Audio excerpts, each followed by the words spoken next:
നമ്മുടെ തെരഞ്ഞെടുപ്പ് കമ്മീഷന്റെ പ്രതിച്ഛായ ഓരോ ദിവസം കഴിയും തോറും താഴോട്ട് കൂപ്പ് കുത്തിക്കൊണ്ടിരിക്കുക. ഒരു ഭാഗത്ത് സുപ്രീം കോടതിയിൽ നിന്ന് വരുന്ന നിർദ്ദേശങ്ങൾ അല്ലെങ്കിൽ അവരുടെ തീരുമാനങ്ങൾ, മറുഭാഗത്ത് രാഹുൽ ഗാന്ധിയുടെ നേതൃത്വത്തിൽ നടക്കുന്ന വോട്ട് കൊള്ളയ്ക്കെതിരായിട്ട്, വോട്ടർ പട്ടികയിലെ ക്രമക്കേടുകൾക്കെതിരായിട്ട് നടക്കുന്ന പ്രക്ഷോഭം, പ്രത്യേകിച്ച് ബീഹാറിൽ SIR എന്ന പേരിൽ, സ്പെഷ്യൽ ഇൻറ്റൻസീവ് റിവിഷൻ എന്ന പേരിൽ നടക്കുന്ന പരിഷ്കരണങ്ങൾ, അവിടെ സംഭവിച്ചുകൊണ്ടിരിക്കുന്നത് വ്യാപകമായ തോതിൽ വോട്ടവകാശമുള്ളവരെ പട്ടികയിൽ നിന്ന് ഒഴിവാക്കുകയാണ് അല്ലെങ്കിൽ പുറത്താക്കുകയാണ്. ഇപ്പോൾ കഴിഞ്ഞ പട്ടികയിൽ നിന്ന് 65 ലക്ഷം പേരെ ഒഴിവാക്കിയിരിക്കുക. ഇതിനെതിരെ, അതായത് ഈ 65 ലക്ഷം പേരെ ഒറ്റയടിക്ക് ഒഴിവാക്കുന്നതിനെതിരെ കൃത്യമായ നിർദ്ദേശങ്ങളോടുകൂടി സുപ്രീം കോടതി രംഗത്ത് വന്നതോടെ ആ നീക്കത്തിന് വലിയ തിരിച്ചടി ഏറ്റിരിക്കുകയാണ്. ഇത് ഇലക്ഷൻ കമ്മീഷന്റെ മാത്രം തീരുമാനമായിരുന്നു എന്ന് നമുക്ക് അറിഞ്ഞുകൂടാ. അതായത് ബീഹാറിൽ മറ്റു സംസ്ഥാനങ്ങളിൽ നിന്ന് ധാരാളം പേര് കുടിയേറിയിട്ടുണ്ട്, അവരൊക്കെ തിരിച്ചുപോയി എന്ന വ്യാജേന അവിടെ താമസിച്ചിരുന്ന പലരെയും ഒഴിവാക്കാൻ വേണ്ടിയുള്ളൊരു ശ്രമമായിരുന്നു ഇത്. നമുക്കറിയാം, വോട്ടർ പട്ടിക പരിഷ്കരിക്കുമ്പോൾ കുറച്ചുപേരൊക്കെ സ്ഥലം മാറിപ്പോയിട്ടുണ്ടാവും, കുറച്ചുപേര് മരിച്ചു പോയിട്ടുണ്ടാവും, കുറച്ചൊക്കെ ഇരട്ട വോട്ടുകൾ ഉണ്ടാവും. അതൊക്കെയാണ് പരിഷ്കരിക്കേണ്ടത്. പക്ഷെ ഇവിടെ നടന്നത് ഒരു വിഭാഗത്തിന് സമൂലം പട്ടികയിൽ നിന്ന് ഒഴിവാക്കുക എന്നുള്ളതായിരുന്നു. പക്ഷേ ഇന്നലെ വന്ന സുപ്രീം കോടതിയുടെ വളരെ പ്രധാനപ്പെട്ട ഒരു നിർദ്ദേശം ഇലക്ഷൻ കമ്മീഷന്റെ ഈ ലക്ഷ്യത്തിന് തടസ്സം കുറിക്കുന്നതാണ്. വോട്ടർ പട്ടികയിൽ നിന്ന് പുറത്താക്കിയ 65 ലക്ഷം പേരുടെ പേരും വിശദാംശങ്ങളും പ്രസിദ്ധീകരിക്കണം എന്നാണ് ഇപ്പോൾ സുപ്രീം കോടതി ആവശ്യപ്പെട്ടിരുന്നത്. ഈ ആവശ്യം നേരത്തെ ഇലക്ഷൻ കമ്മീഷൻ യാതൊരു കാരണവശാലും നടപ്പില്ല എന്ന് പറഞ്ഞ് നിരാകരിച്ചതാ, അല്ലെങ്കിൽ തള്ളിക്കളഞ്ഞതാ. അത് നടപ്പില്ല. ഇലക്ഷൻ കമ്മീഷന്റെ ഈ നിലപാട് അംഗീകരിക്കാനാവില്ല എന്ന നിലപാടെടുത്തുകൊണ്ട് സുപ്രീം കോടതി 65 ലക്ഷം പേരുടെയും പേരുവിവരങ്ങൾ പ്രസിദ്ധീകരിക്കണമെന്ന് ആവശ്യപ്പെട്ടിരിക്കുന്നു. അത് മാത്രം പോരാ, എന്തുകൊണ്ടാണ് ഈ പേരുകൾ ഓരോ വോട്ടറെയും പട്ടികയിൽ നിന്ന് ഒഴിവാക്കിയത്, അതിന്റെ കാരണം എന്താണ്? അവര് ഇന്ത്യൻ പൗരന്മാരല്ലാത്തത് കൊണ്ടാണോ, അല്ലെങ്കിൽ മരണത്തെ തുടർന്നാണോ, അല്ലെങ്കിൽ ഇരട്ട വോട്ടാണോ? അത് കൃത്യമായിട്ട് കാണിക്കുകയും വേണം. അത് മാത്രമല്ല, ഇത് ഡിജിറ്റൽ പരിശോധനയ്ക്ക് പറ്റിയ രീതിയിലുള്ളതായിരിക്കണം. സാധാരണ ഇപ്പോൾ ഇലക്ഷൻ കമ്മീഷൻ നൽകുന്ന വോട്ടർ പട്ടിക അത് ഇമേജ് രൂപത്തിലേക്ക് മാറ്റിയാണ് നമുക്ക് തരുന്നത്, അല്ലെങ്കിൽ സ്ഥാനാർത്ഥികൾക്ക് നൽകുന്നത്. അതുകൊണ്ട് മെഷീൻ റീഡിങ് സാധ്യമല്ല. പക്ഷേ അതിന് പറ്റിയ, മെഷീൻ റീഡിങ്ങിന് പറ്റിയ രീതിയിലായിരിക്കണം ഈ 65 ലക്ഷം പേരുടെ പേരും അവരെ ഒഴിവാക്കിയ രീതിയും പ്രസിദ്ധീകരിക്കേണ്ടത് എന്ന് പറഞ്ഞതിലൂടെ ഏത് ലക്ഷ്യത്തോടു കൂടിയാണോ ഇലക്ഷൻ കമ്മീഷൻ ഈ റിവിഷൻ നടത്തിയത്, ഈ ഇന്റൻസീവ് റിവിഷൻ അല്ലെങ്കിൽ ഈ തീവ്ര വോട്ടർ പട്ടിക പുതുക്കൽ, അതിന്റെ ലക്ഷ്യം എന്തായിരുന്നു? അത് നടക്കില്ല എന്നുള്ളത് വ്യക്തമായിരിക്കുകയാണ്. അത് മാത്രമല്ല, മറ്റൊരു പ്രധാനപ്പെട്ട കാര്യം, ഈ ഒഴിവാക്കപ്പെട്ട ആളുകൾക്ക് അവർക്ക് വോട്ടറാകാനുള്ള അവകാശമുണ്ടെങ്കിൽ, അല്ലെങ്കിൽ അവരെ അന്യായമായി വോട്ടർ പട്ടികയിൽ നിന്ന് മാറ്റിയതാണെങ്കിൽ, അവർക്ക് വീണ്ടും വോട്ടവകാശത്തിന് വേണ്ടി അപേക്ഷിക്കാം. പണ്ടത്തെ പോലെ കള്ളത്തരങ്ങൾ നടക്കില്ല. ഇനി രാഷ്ട്രീയ പാർട്ടികളും മറ്റാളുകളുമൊക്കെ ജാഗരൂകരായിരിക്കും. അതുകൊണ്ട് തന്നെ അർഹതയുള്ള ഒരാള് വീണ്ടും തന്നെ വോട്ടർ പട്ടികയിൽ ചേർക്കണം എന്ന് ആവശ്യപ്പെട്ടാൽ അവിടെ കള്ളത്തരങ്ങൾ കാണിക്കാൻ ഇലക്ഷൻ കമ്മീഷനിലെ ഉദ്യോഗസ്ഥന്മാർക്ക് സാധിക്കില്ല. ആ രീതിയിലേക്ക് കാര്യങ്ങൾ എത്തിയിരിക്കുകയാണ്. താരതമ്യേന ഭേദപ്പെട്ട, കുറ്റമറ്റ ഒരു വോട്ടർ പട്ടിക ഉപയോഗിച്ച് ബീഹാറിലെ തെരഞ്ഞെടുപ്പ് നടത്താൻ സാധിക്കും എന്നുള്ളൊരു വിശ്വാസമാണ് ഇപ്പോൾ സുപ്രീം കോടതി വിധിയിലൂടെ വന്നിരിക്കുന്നത്. ഡിജിറ്റൽ പരിശോധനയ്ക്ക് പറ്റിയ രീതിയിലുള്ള വോട്ടർ പട്ടിക വേണം പ്രസിദ്ധീകരിക്കാൻ എന്ന് പറയുന്നത് വളരെ പ്രധാനപ്പെട്ട ഒരു കാര്യമാണ്. ഇത് രാഹുൽ ഗാന്ധി കഴിഞ്ഞ കുറേ ദിവസങ്ങളായിട്ട് ആവശ്യപ്പെട്ടുകൊണ്ടിരിക്കുന്ന കാര്യമാണ്. അതായത് കർണാടകയിലെ ബംഗളൂരു സെൻട്രൽ മണ്ഡലത്തിൽ അവിടുത്തെ ക്രമക്കേടുകൾ പരിശോധിക്കാൻ വേണ്ടി അവർ ചോദിച്ച ഡിജിറ്റൽ രേഖകളാണ്. പക്ഷെ കിട്ടിയത് കടലാസ് രേഖകളാണ്, ടൺ കണക്കിനുള്ള കടലാസുകൾ. അത് ഓരോന്നും പരിശോധിച്ച് ഓരോ വോട്ടറുടെയും കാര്യങ്ങൾ പരിശോധിച്ച് അങ്ങനെ ക്രമക്കേട് കണ്ട ആളുകളുടെ വീട്ടിലെത്തി, അല്ലെങ്കിൽ 80 വോട്ട് ഒരു മേൽവിലാസത്തിൽ ചേർത്തിട്ടുണ്ട് എന്ന് കണ്ടെങ്കിൽ ആ മേൽവിലാസത്തിലെത്തി ഇരട്ട വോട്ടുകൾ അങ്ങനെ ഓരോരുത്തരെയും ചെന്ന് കണ്ടാണ് 6 മാസം കൊണ്ട് 40 ആളുകൾ പ്രവർത്തിച്ച് ഈ റിപ്പോർട്ട് ഉണ്ടാക്കിയത്. രാഹുൽ ഗാന്ധിയുടെ ഒരൊറ്റ കോൺസ്റ്റിറ്റ്യുവൻസിയിലെ, അതായത് ബംഗളൂരു സെൻട്രൽ എന്ന നിയോജക മണ്ഡലത്തിലെ രേഖയുണ്ടാക്കിയത്. അപ്പൊ ഇപ്പൊ അദ്ദേഹം ആവശ്യപ്പെടുന്നത് ഇന്ത്യയിലെ മുഴുവൻ വോട്ടർ പട്ടിക അത് ഡിജിറ്റൽ രൂപത്തിൽ കിട്ടിയാൽ എത്രത്തോളം ക്രമക്കേടുകൾ നടന്നിട്ടുണ്ടെന്നും, അങ്ങനെ ക്രമക്കേട് വഴിയാണ് അല്ലെങ്കിൽ വോട്ട് കൊള്ള വഴിയാണ് നരേന്ദ്രമോദി പ്രധാനമന്ത്രിയായതെന്നും 15 മിനിറ്റ് കൊണ്ട് തെളിയിക്കാം എന്നാണ് പറഞ്ഞിരിക്കുന്നത്. അതാണ് ഇപ്പോൾ ഇവിടെ ഈ കേസിൽ, ഇത് വ്യത്യസ്തമായ കേസാണ്. ഈ 65 ലക്ഷം ഒഴിവാക്കപ്പെട്ട വോട്ടർമാരുടെ കാര്യത്തിൽ അതാണിപ്പോൾ സംഭവിച്ചിരിക്കുന്നത്. ഡിജിറ്റൽ രേഖകൾ നൽകാനാണ് സുപ്രീം കോടതി ആവശ്യപ്പെട്ടിരിക്കുന്നത്. ഈ സ്പെഷ്യൽ ഇന്റൻസീവ് റിവിഷൻ അത് നടത്താൻ ഇലക്ഷൻ കമ്മീഷന് അവകാശമില്ല, അധികാരമില്ലെന്നായിരുന്നു ഈ കേസിലെ പ്രസക്തമായ കേസിലെ ഒരു വാദം. അത് സുപ്രീം കോടതി അംഗീകരിച്ചില്ല. അങ്ങനെ അവകാശമുണ്ട് എന്ന് ഇലക്ഷൻ കമ്മീഷന് വാദിക്കുന്നത് നമുക്ക് മനസ്സിലാക്കാം. പക്ഷേ ഒരു നിലവിലുള്ള ഒരു വോട്ടർ പട്ടികയിൽ നിന്ന് 65 ലക്ഷം പേരെ ഒറ്റയടിക്ക് ഒഴിവാക്കുമ്പോൾ അത് ആരെയാണ് ഒഴിവാക്കിയത്, എന്തുകൊണ്ടാണ് എന്ന് അറിയിക്കണമെന്ന് പറഞ്ഞാൽ അത് നിരാകരിക്കാൻ അല്ലെങ്കിൽ അത് സമ്മതിച്ചു കൊടുക്കാതിരിക്കാൻ ഇലക്ഷൻ കമ്മീഷൻ എന്താണ് കാര്യം? അങ്ങനെ ഇലക്ഷൻ കമ്മീഷനെ എന്തുകൊണ്ടാണ് ചെയ്തത്? കമ്മീഷന്റെ അധികാരങ്ങളെ ചൊല്ലിയുള്ള വാദങ്ങളും തർക്കങ്ങളും മനസ്സിലാക്കാമെന്നിരിക്കെ ഇത് ജനങ്ങളുടെ ആവശ്യമാണ്. ആരെയൊക്കെ പട്ടികയിൽ നിന്ന് ഒഴിവാക്കിയിരിക്കുന്നു അതറിയാൻ അവർക്കൊരു അവകാശമില്ലേ?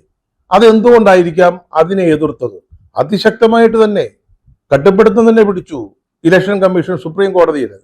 അതിനെയൊക്കെ മറികടന്നുകൊണ്ടാണ് ഈ കേസിൽ സുപ്രീം കോടതി നമ്മൾ നേരത്തെ പറഞ്ഞ വിധി പുറപ്പെടുവിച്ചിരിക്കുന്നത്. ഇന്നലെ നമ്മൾ ഇലക്ഷൻ കമ്മീഷന്റെ ഇരട്ട മുഖവും കണ്ടു, ഇരട്ടത്താപ്പ്. അതായത് രാഹുൽ ഗാന്ധി കൃത്യമായ തെളിവുകളോടുകൂടി വെളിപ്പെടുത്തലുകൾ നടത്തി. ബംഗളൂരു സെൻട്രൽ നിയോജക മണ്ഡലത്തെ അടിസ്ഥാനമാക്കിയായിരുന്നു ഈ വെളിപ്പെടുത്തൽ. അത് തെളിവുകൾ, ഡേറ്റകൾ സഹിതമാണ്. പക്ഷേ മിനിയാന്ന് അനുരാഗ് ഠാക്കൂർ, BJPയുടെ നേതാവ്, 54 മണ്ഡലങ്ങളിൽ ക്രമക്കേടുണ്ട്. അതായത് വയനാട്, റായ്ബറേലി, കനൌജ്, ഡയമണ്ട് ഹാർബർ, അതൊക്കെ പ്രതിപക്ഷത്തിന്റെ അല്ലെങ്കിൽ ഇന്ത്യ സഖ്യത്തിന്റെ പ്രധാന നേതാക്കൾ. വയനാട്ടിൽ പ്രിയങ്ക ഗാന്ധി, റായ്ബറേലിയിൽ രാഹുൽ ഗാന്ധി, ഡയമണ്ട് ഹാർബറിൽ അഭിഷേക് ബാനർജി, കനൌജിൽ അഖിലേഷ് യാദവ്, ഇവരൊക്കെ മത്സരിച്ചു ജയിച്ച സ്ഥലങ്ങളിലാണ് വലിയ തോതിലുള്ള ക്രമക്കേടുകൾ ഉണ്ടെന്നൊക്കെ പറഞ്ഞത്. പക്ഷേ രാഹുൽ ഗാന്ധിയുടെ കാര്യത്തിൽ ആദ്യത്തെ 1-2 ദിവസം കമ്മീഷൻ ഔപചാരികമായി മിണ്ടിയില്ലെങ്കിലും അവരാവശ്യപ്പെട്ടത് എന്തായിരുന്നു? സത്യപ്രസ്താവനയോടുകൂടി തെളിവുകൾ ഹാജരാക്കണം, അല്ലെങ്കിൽ പരാതി ഉണ്ടെങ്കിൽ സത്യപ്രസ്താവനയോടുകൂടി ഹാജരാക്കണമെന്നായിരുന്നു. പക്ഷേ ഇപ്പം ഈ അനുരാഗ് ഠാക്കൂർ കൊണ്ടുവന്ന ഈ കണക്കുണ്ടല്ലോ, അതിന് സത്യപ്രസ്താവനയും പരാതിയും തെളിവൊന്നും വേണ്ടേ ഇലക്ഷൻ കമ്മീഷന്? എന്തുകൊണ്ടാണ് ചോദിക്കാത്തത്? ബംഗളൂരു സെൻട്രലിനെ സംബന്ധിച്ച് ശകുൻ റാണി എന്ന് പറയുന്ന ഒരു വോട്ടറുടെ കാര്യത്തിൽ രാഹുൽ ഗാന്ധി പറഞ്ഞതിൽ പിശകുണ്ടെന്ന് പറഞ്ഞുകൊണ്ട് അദ്ദേഹം വളരെ ബൃഹത്തായ ക്രമക്കേടുകളാണ് അവിടെ ചൂണ്ടിക്കാട്ടിയത്, വെളിപ്പെടുത്തിയത്. പക്ഷേ ശകുൻ റാണി എന്ന് പറയുന്ന ഒരു വോട്ടറെ കുറിച്ച് പറഞ്ഞത് തെറ്റാണത്രേ. അവരെ സംബന്ധിച്ച് രാഹുൽ ഗാന്ധി കാട്ടിയ രേഖ ഔദ്യോഗികമല്ലത്രേ. രേഖ കാണിച്ചു, അത് ഔദ്യോഗികമല്ലത്രേ. അതിന്റെ പേരിൽ വിശദീകരണം തരണമെന്ന് പറഞ്ഞു. കോൺഗ്രസ്സുകാർ അതിനെ പരിഹസിക്കുന്ന ലവ് ലെറ്റർ എന്നാ. അങ്ങനെ വിശദീകരണം ചോദിച്ച ഇലക്ഷൻ കമ്മീഷൻ എന്തുകൊണ്ടാണ് ഇതുവരെ അനുരാഗ് ഠാക്കൂറിനോട് ഇത് ചോദിക്കാത്തത്? എന്തുകൊണ്ടാണ് ഈ വേറെ കൃത്യം? അനുരാഗ് ഠാക്കൂറിന് എന്തും പറയാം, വെറുതെ എന്തും പറയാം, തെളിവുകളില്ല. രാഹുൽ ഗാന്ധി തെളിവുകൾ സഹിതം, ഡേറ്റകൾ സഹിതം ഒരു കാര്യം പറഞ്ഞാൽ ഉടനെ വിശദീകരണം, ഉടനെ ഭീഷണി, അത് ചെയ്ത് കളയും, ഇത് ചെയ്ത് കളയും. അപ്പോൾ അങ്ങനെയാണോ ഈ ഇലക്ഷൻ കമ്മീഷന്റെ പ്രവർത്തനം? ഭരണകക്ഷിക്ക് വേണ്ടിയാണോ അവര് പ്രവർത്തിക്കുന്നത്? ഇതൊക്കെ കാണുമ്പോൾ സാധാരണ ജനങ്ങൾക്ക് സംശയം തോന്നും. അതുകൊണ്ടാണ് ഈ പറയുന്നത്. ഒരു രാഷ്ട്രീയ പാർട്ടിക്ക് വേണ്ടി പണിയെടുക്കാനുള്ളതല്ല ഇലക്ഷൻ കമ്മീഷൻ. നമ്മൾ നേരത്തെ ഈ കോളത്തിൽ പലപ്പോഴും ചൂണ്ടിക്കാണിച്ചിട്ടുള്ളത് പോലെ ഇന്ത്യയുടെ ജനാധിപത്യത്തിന്റെ സംരക്ഷകന്മാരാണ് അവർ. മനസ്സിലായില്ലേ? അതിന്റെ ഒരു അടിസ്ഥാനമാണ് ഈ വോട്ടർ പട്ടിക എന്ന് പറയുന്നത്. അത് കള്ളത്തരം കാണിക്കാനുള്ളതല്ല. അതിലാരെങ്കിലും പരാതി പറഞ്ഞാൽ രാഹുൽ ഗാന്ധിയോട് വിശദീകരണം ചോദിക്കുന്നത് പോലെ നിങ്ങൾ അനുരാഗ് ഠാക്കൂറിനോടും വിശദീകരണം ചോദിക്കണം. എന്തുകൊണ്ട് ചോദിക്കുന്നില്ല? നീ അതോ അനുരാഗ് ഠാക്കൂർ കൊണ്ടുവന്ന കാര്യങ്ങൾ വിശദീകരണം ചോദിക്കത്തക്കതല്ല, വെറും പൊട്ടക്കണക്കാണ്, തട്ടിക്കൂട്ടാണെന്ന് ഇലക്ഷൻ കമ്മീഷന് മനസ്സിലായിട്ടാണോ? എങ്കിൽ അത് പറയണം. അനുരാഗ് ഠാക്കൂറിന്റെ ആക്ഷേപത്തെക്കുറിച്ച് ഇലക്ഷൻ കമ്മീഷനുള്ള നിലപാട് പറയണം. ഈ രണ്ട് തളപ്പ്, ഇരട്ടത്താപ്പ്, അതെങ്ങനെയാണ് നടത്തിക്കൊണ്ടു പോകാൻ സാധിക്കുക? ഇവിടെയാണ് ECയുടെ ഇലക്ഷൻ കമ്മീഷന്റെ വിശ്വാസ്യത പിന്നെയും പിന്നെയും പിന്നെയും താഴോട്ട് പോകുന്നത്. ഇനി BJP കൊണ്ടുവന്ന ചില ആരോപണങ്ങൾ നമ്മൾ ഇന്നലെ ചിലതിനെ പറ്റി പറഞ്ഞു. വയനാട്ടിലാണെങ്കിൽ വള്ളിക്കെട്ടുമല എന്ന് പറയുന്ന ഒരു വിലാസത്തിൽ ധാരാളം വോട്ടുണ്ട്. അവിടെ വിവിധ മതവിഭാഗങ്ങളിൽപ്പെട്ടവരെ, സമുദായത്തിൽപ്പെട്ടവരൊക്കെ ഒരേ മേൽവിലാസത്തിൽ വോട്ട് ചേർത്തിരിക്കുന്നു എന്നായിരുന്നു അനുരാഗ് ഠാക്കൂറിന്റെ ഒരു പരാതി. നമ്മൾ ഇന്നലെ ചൗണ്ടേരിയിലെ കാര്യം പറഞ്ഞല്ലോ. ചൗണ്ടേരിയിൽ 4000 വോട്ട് എന്ന് പറഞ്ഞതുപോലെ അന്വേഷിച്ച് വന്നപ്പോൾ ഈ വള്ളിക്കെട്ടുമ്മൽ എന്ന് പറയുന്നത് ഒരു വീട്ടുപേരല്ല, ഒരു സ്ഥലപ്പേരാ. ആ സ്ഥലത്ത് ധാരാളം വോട്ടർമാരുണ്ട്, വിവിധ സമുദായത്തിൽപ്പെട്ടവരുണ്ട്. ഹിന്ദുവും ക്രിസ്ത്യാനിയും മുസ്ലിമും പട്ടികജാതിക്കാരനും പട്ടികവർഗക്കാരനും ഒക്കെ ഉണ്ട്. അത് ശരിയാ. ഒരു ഗ്രാമത്തിലെ ഒരു പ്രദേശത്തെ വോട്ട് ഒരു വീട്ടിലെ വോട്ടാണെന്ന് പറഞ്ഞുകൊണ്ടാണ് ഈ വള്ളിക്കെട്ടുമ്മലിന്റെ കാര്യത്തിലും ഇവർ പറഞ്ഞത്. അതുപോലെ ഏറനാട്ടിലെ ഒരു മണ്ഡലത്തില് ഒരു മൈമൂനയ്ക്ക് 3 വോട്ടുണ്ടെന്ന് കണ്ടെത്തി. സംഗതി ശരിയാ, 3 മൈമൂനയ്ക്ക് വോട്ടുണ്ട്, 3 ബൂത്തുകളിൽ. പക്ഷെ അത് 3 മൈമൂന വരാ. ഇത്തരത്തിലുള്ള ആക്ഷേപങ്ങളാണ് ഉന്നയിച്ചത്. പക്ഷെ അതിനെതിരെ ഇലക്ഷൻ കമ്മീഷൻ എന്തെങ്കിലും വിശദീകരണം ചോദിച്ചോ എന്നൊന്നും നമുക്കറിഞ്ഞുകൂടാ. അതുപോലെ ഇന്നലെ BJP ഉയർത്തിക്കൊണ്ടുവന്ന മറ്റൊരു മഹാ ആക്ഷേപം എന്ന് പറയുന്നത് സോണിയാഗാന്ധിക്ക് ഇന്ത്യൻ പൗരത്വം കിട്ടുന്നതിന് മുമ്പ് അവർ വോട്ട് ചെയ്തെന്നാണ്. അതിന് ഉപോത്ബലകമായി 1980 ഒരു ഇലക്ഷൻ രേഖയാണ് IT സെല്ലിന്റെ തലവൻ ഉയർത്തിക്കാട്ടിയത്. 1980 ഒരു രേഖ. അതനുസരിച്ച് ഡൽഹി നാഷണൽ ക്യാപിറ്റൽ ടെറിട്ടറിയിലെ 145 ബൂത്തിൽ 1980 സോണിയാഗാന്ധിക്ക് വോട്ടുണ്ടായിരുന്നു എന്നാണ് പറയുന്നത്. 1980 ഒന്നുകൂടെ പറയുകയാണ്, ഡൽഹി നാഷണൽ ക്യാപിറ്റൽ ടെറിട്ടറിയിൽ, അതും സബ്ദർജംഗിലെ മേൽവിലാസത്തിൽ വോട്ടുണ്ടായിരുന്നു എന്നാണ് ഈ IT സെല്ലിന്റെ തലവൻ പറഞ്ഞത്. വാസ്തവം എന്താ? ഈ ഡൽഹി നാഷണൽ ക്യാപിറ്റൽ ടെറിട്ടറി എന്ന് പറയുന്നത് തന്നെ 1991 പാർലമെന്റ് പാസാക്കിയ 69ാം ഭരണഘടനാ ഭേദഗതി അനുസരിച്ചാണ് നിലവിൽ വരുന്നത്. 1980 അതൊരു കേന്ദ്ര ഭരണ പ്രദേശമാണ്. അന്നത്തെ രേഖയാണ് കാണിച്ചെന്തുവാ? ഡൽഹി നാഷണൽ ക്യാപിറ്റൽ ടെറിട്ടറിയിൽപ്പെട്ട 145 ബൂത്തെന്ന്. ഇത് വ്യാജനാണെന്ന് മനസ്സിലാക്കുന്നതിന് വേറെന്ത് തെളിവാ വേണ്ടത്? പറഞ്ഞല്ലോ, സബ്ദർജംഗിലെ മേൽവിലാസത്തിലാണ്. 1977 തെരഞ്ഞെടുപ്പിൽ തോറ്റപ്പോൾ തന്നെ ഇന്ദിരാഗാന്ധിയും കുടുംബം ആ വീട് ഒഴിഞ്ഞതാ. ഔദ്യോഗിക വസതിയായിരുന്നു പ്രധാനമന്ത്രിയുടെ. തോറ്റപ്പോൾ ആ വീട് ഒഴിഞ്ഞു പോയതാ 1977. അപ്പോഴാണ് 1980 വോട്ടർ പട്ടികയിൽ സബ്ദർജംഗിലെ ഈ അഡ്രസ്സിൽ, നമ്പർ 1 സബ്ദർജംഗ്, ആ അഡ്രസ്സിൽ സോണിയാഗാന്ധിക്ക് വോട്ടുണ്ടെന്ന് BJP പറയുന്നത്. പക്ഷേ സബ്ദർജംഗിലേക്ക് പിന്നീട് ഇന്ദിരാഗാന്ധി തിരിച്ചു വരുന്നുണ്ട്.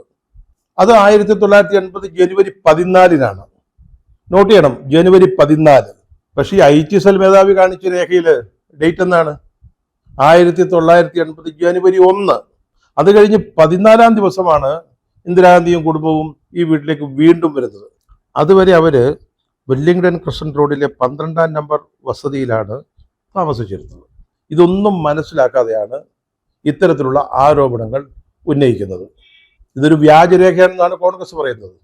ചേട്ടാ, ഈ വ്യാജ വോട്ടർമാരെ സൃഷ്ടിക്കാൻ കഴിയുന്നവർക്ക് ഒരു വ്യാജരേഖ ഉണ്ടാക്കാനാണോ പ്രയാസം?